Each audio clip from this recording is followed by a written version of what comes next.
दोस्तों नमस्कार। आपका स्वागत है हमारे चैनल HKP दा ज्ञान में। मित्रों, वीडियो पूरी देखना, आपको श्री राम जी की कसम। वीडियो को अंत तक देखें और हमारे चैनल को लाइक और सब्सक्राइब जरूर करें। मित्रों, भगवान राम की नगरी अयोध्या में 22 जनवरी को श्री राम मंदिर में रामलला की प्राण प्रतिष्ठा हो गई। अब अयोध्या में बना राम मंदिर भारत समेत दुनिया भर में फैले हिंदुओं के लिए आस्था का बड़ा केंद्र बनकर उभरेगा। अब हर साल 22 जनवरी को भी दिवाली मनाई जाएगी। आज जो भव्य राम मंदिर बना है, उसके पीछे दशकों तक चली लंबी कानूनी लड़ाई आज रंग लाई है। अयोध्या में राम मंदिर निर्माण का सफर काफी चुनौतियों भरा रहा है। बाबरी विवाद, अदालतों में चली लंबी लड़ाई और फिर शीर्ष अदालत के फैसले के बाद मंदिर का निर्माण शुरू होना। अब देशवासियों का इंतजार लगभग खत्म हो गया है और अब रामराज शुरू हो गया है। अब आपको हम इसके इतिहास के बारे में जानकारी देंगे कि कौन से सन में क्या हुआ। सन 1528 में अयोध्या में राम जन्मभूमि पर मस्जिद बनने से शुरू हुआ विवाद। अब आपको इतिहास में लेकर चलते हैं। किस्सा 1526 से शुरू होता है। ये वो साल था जब मुगल शासक बाबर भारत आया। 2 साल बाद बाबर के सूबेदार मीरबाकी ने अयोध्या में एक मस्जिद बनवाई।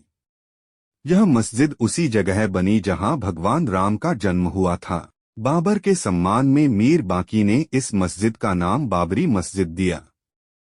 ये वो दौर था जब मुगल शासन पूरे देश में फैल रहा था। मुगलों और नवाबों के शासन के दौरान 1528 से 1853 तक इस मामले में हिंदू बहुत मुखर नहीं हो पाए। 19वीं सदी में मुगलों और नवाबों का शासन कमजोर पड़ने लगा। अंग्रेज हुकूमत प्रभावी हो चुकी थी। इस दौर में ही हिंदुओं ने यह मामला उठाया और कहा कि भगवान राम के जन्मस्थान मंदिर को तोड़कर मस्जिद बना ली गई। इसके बाद से रामलला के जन्मस्थल को वापस पाने की लड़ाई शुरू हुई। 1858 में बाबरी मस्जिद बनने के 330 साल बाद हुई पहली FIR।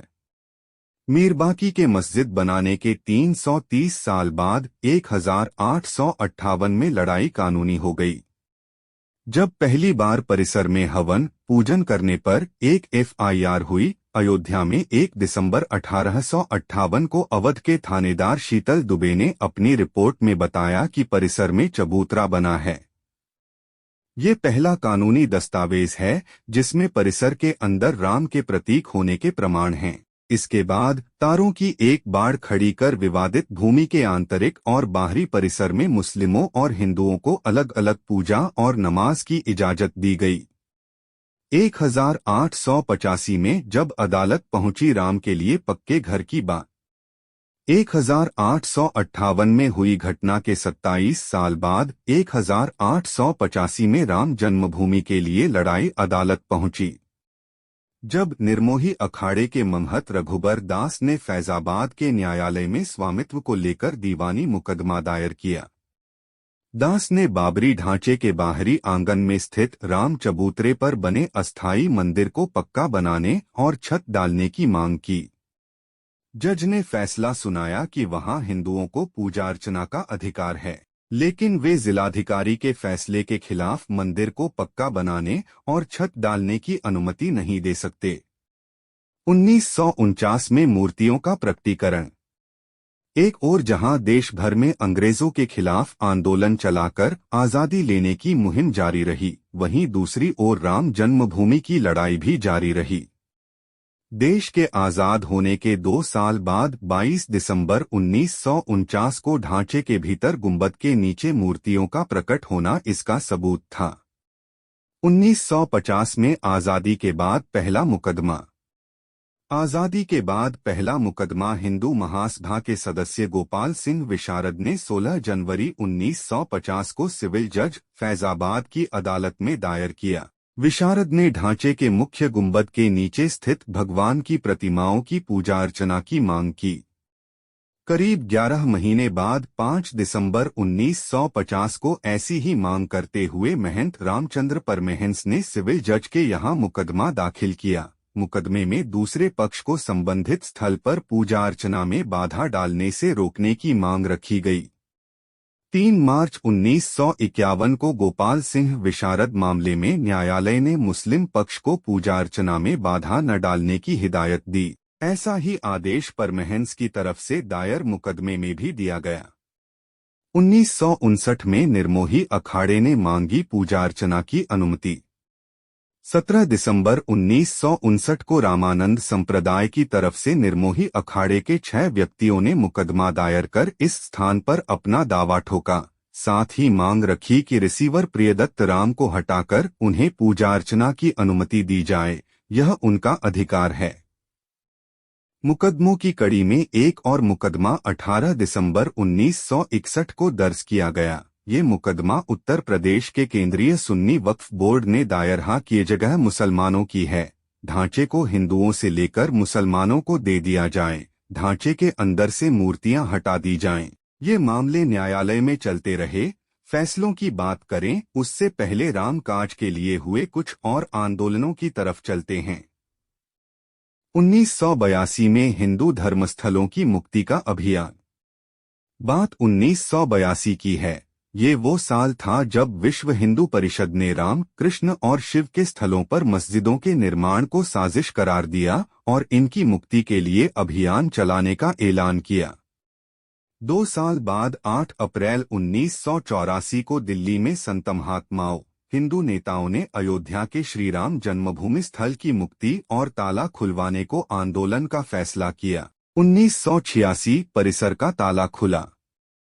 मुकदमों की बात हुई है तो फिर से कानूनी लड़ाई की ओर चलते हैं और बात फैसलों की करते हैं। एक फैसला 1 फरवरी 1986 को आया जब फैजाबाद के जिला न्यायाधीश के.एम. पांडेय ने स्थानीय अधिवक्ता उमेश पांडेय की अर्जी पर इस स्थल का ताला खोलने का आदेश दे दिया। फैसले के खिलाफ इलाहाबाद उच्च न्यायालय की लखनऊ खंडपीठ में दायर अपील खारिज हो गई।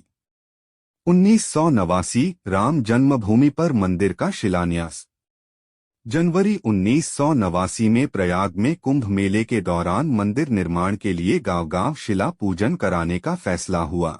साथ ही 9 नवंबर 1989 को श्री राम जन्मभूमि स्थल पर मंदिर के शिलान्यास की घोषणा की गई। काफी विवाद और खींचतान के बाद तत्कालीन प्रधानमंत्री राजीव गांधी ने शिलान्यास की इजाजत दे दी। बिहार निवासी कामेश्वर चौपाल से शिलान्यास कराया गया। 1992 विवादित ढांचा गिरा, कल्याण सरकार बर्खास्त। तारीख थी 6 दिसंबर 1992। इस दिन अयोध्या पहुंचे हजारों कारसेवकों ने विवादित ढांचा गिरा दिया। इसकी जगह इसी दिन शाम को अस्थायी मंदिर बनाकर पूजा अर्चना शुरू कर दी। केंद्र की तत्कालीन पीवी नरसिम्हा राव सरकार ने राज्य की कल्याण सिंह सरकार सहित अन्य राज्यों की भाजपा सरकारों को भी बर्खास्त कर दिया। उत्तर प्रदेश सहित देश में कई जगह सांप्रदायिक हिंसा हुई, जिसमें अनेक लोगों की मौत हो गई। अयोध्या श्री राम जन्मभूमि थाना में ढांचा ध्वंस मामले में भाजपा के कई नेताओं समेत हजारों लोगों पर मुकदमा दर्ज कर दिया गया। इसके साथ ही रामकाज की कानूनी लड़ाई में मुकदमों की संख्या में और इजाफा होने लगा। 1993 में दर्शन पूजन की अनुमति मिल गई। बाबरी ढहाए जाने के 2 दिन बाद 8 दिसंबर 1992 को अयोध्या में कर्फ्यू लगा था। वकील हरिशंकर जैन ने उच्च न्यायालय की लखनऊ खंडपीठ में गुहार लगाई कि भगवान भूखे हैं, राम भोग की अनुमति दी जाए। करीब 25 दिन बाद 1 जनवरी 1993 को न्यायाधीश हरिनाथ तिलहरी ने दर्शन पूजन की अनुमति दे दी। 7 जनवरी 1993 को केंद्र सरकार ने ढांचे वाले स्थान और कल्याण सिंह सरकार द्वारा न्यास को दी गई भूमि सहित यहां पर कुल 67 एकड़ भूमि का अधिग्रहण कर लिया। 2002 हाई कोर्ट में शुरू हुई मालिकाना हक पर सुनवाई। अप्रैल 2002 में उच्च न्यायालय की लखनऊ खंडपीठ ने विवादित स्थल का मालिकाना हक तय करने के लिए सुनवाई शुरू हुई। उच्च न्यायालय ने 5 मार्च 2003 को भारतीय पुरातत्व सर्वेक्षण को संबंधित स्थल पर खुदाई का निर्देश दिया। 22 अगस्त 2003 को भारतीय पुरातत्व सर्वेक्षण ने न्यायालय को रिपोर्ट सौंपी। इसमें संबंधित स्थल पर जमीन के नीचे एक विशाल हिंदू धार्मिक ढांचा मंदिर होने की बात कही गई। 2010 इलाहाबाद उच्च न्यायालय ने दिया ऐतिहासिक फैसला। 30 सितंबर 2010 को इलाहाबाद उच्च न्यायालय ने इस स्थल को तीनों पक्षों श्री राम लला विराजमान निर्मोही अखाड़ा और सुन्नी सेंट्रल वक्फ बोर्ड में बराबर बराबर बांटने का आदेश दिया। न्यायाधीशों ने बीच वाले गुंबद के नीचे जहां मूर्तियां थीं, उसे जन्मस्थान माना। इसके बाद मामला सर्वोच्च न्यायालय पहुंचा। 21 मार्च 2017 को सर्वोच्च न्यायालय ने मध्यस्थता से मामले सुलझाने की पेशकश की। यह भी कहा कि दोनों पक्ष राजी हों तो वह भी इसके लिए तैयार है। 2017 में सर्वोच्च न्यायालय द्वारा मध्यस्थता की पेशकश। अयोध्या में राम जन्मभूमि की लड़ाई अब देश की सर्वोच्च अदालत तक पहुंच चुकी थी। 21 मार्च 2017 को सर्वोच्च न्यायालय ने मध्यस्थता से मामले सुलझाने की पेशकश की। यह भी कहा कि दोनों पक्ष राजी हों तो वह भी इसके लिए तैयार है। 2019 में सुप्रीम फैसला और मंदिर निर्माण का रास्ता साफ। 6 अगस्त 2019 को सर्वोच्च न्यायालय ने प्रतिदिन सुनवाई शुरू की। 16 अक्टूबर 2019 को सर्वोच्च न्यायालय में सुनवाई पूरी हुआ और कोर्ट ने फैसला सुरक्षित रख लिया। इससे पहले 40 दिन तक लगातार सुप्रीम कोर्ट में सुनवाई हुई। 9 नवंबर 2019 को 134 साल से चली आ रही लड़ाई में अब वक्त था अंतिम फैसले का।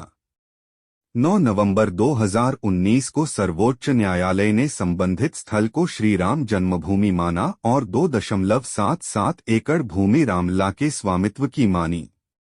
2020 में मंदिर की आधारशिला के साथ निर्माण शुरू। इसी के साथ दशकों से चली आ रही लंबी कानूनी लड़ाई समाप्त हो गई। अब बारी थी निर्माण की। 5 फरवरी 2020 में प्रधानमंत्री नरेंद्र मोदी ने अयोध्या में मंदिर निर्माण के लिए राम जन्मभूमि तीर्थ क्षेत्र ट्रस्ट की घोषणा की। ठीक 6 महीने बाद 5 अगस्त 2020 को अयोध्या में राम मंदिर की आधारशिला रखी गई, जिसमें पीएम मोदी शामिल हुए। 2024 में भव्य मंदिर में रामलला की प्राण प्रतिष्ठा। 134 साल चली कानूनी लड़ाई के बाद अब अयोध्या में भव्य राम मंदिर का निर्माण बड़ी तेजी से हो रहा है। राम जन्मभूमि पर मंदिर के पहले चरण का काम पूरा हो गया है। 22 जनवरी 2024 की वह ऐतिहासिक तारीख थी जब मंदिर में भगवान राम की प्राण प्रतिष्ठा हुई। 23 जनवरी से मंदिर आम लोगों के लिए खुल गया था। अब बहुत ज्यादा श्रद्धालु राम मंदिर को देखने के लिए आ रहे हैं। मित्रों, वीडियो अच्छी लगी है तो चैनल को लाइक और सब्सक्राइब जरूर करें। धन्यवाद। मित्रों, मंदिर निर्माण के लिए केंद्र सरकार 3 महीने में ट्रस्ट बनाए और ट्रस्ट निर्मोही अखाड़े के एक प्रतिनिधि को शामिल करे। इसके अलावा यह भी आदेश दिया कि उत्तर प्रदेश की सरकार मुस्लिम पक्ष को वैकल्पिक रूप से मस्जिद बनाने के लिए 5 एकड़ भूमि किसी उपयुक्त स्थान पर उपलब्ध कराए। 2020 अयोध्या में मंदिर की आधारशिला के साथ निर्माण शुरू। इसी के साथ दशकों से चली आ रही लंबी कानूनी लड़ाई समाप्त हो गई। अब बारी थी निर्माण की। 5 फरवरी 2020 को प्रधानमंत्री नरेंद्र मोदी ने अयोध्या में मंदिर निर्माण के लिए राम जन्मभूमि तीर्थ क्षेत्र ट्रस्ट की घोषणा की। ठीक 6 महीने बाद 5 अगस्त 2020 को अयोध्या में राम मंदिर की आधारशिला रखी गई, जिसमें पीएम मोदी शामिल हुए। 2024 भव्य मंदिर में रामलला की प्राण प्रतिष्ठा। 134 साल चली कानूनी लड़ाई के बाद अब अयोध्या में भव्य राम मंदिर का निर्माण बड़ी तेजी से हो रहा है। राम जन्मभूमि पर मंदिर के पहले चरण का काम पूरा हो गया है। 22 जनवरी 2024 की वह ऐतिहासिक तारीख थी जब मंदिर में भगवान राम की प्राण प्रतिष्ठा हुई। 23 जनवरी से मंदिर आम लोगों के लिए खुल गया था। अब बहुत ज्यादा श्रद्धालु राम मंदिर को देखने के लिए आ रहे हैं। मित्रों, वीडियो अच्छी लगी है तो चैनल को लाइक और सब्सक्राइब जरूर करें। धन्यवाद मित्रों।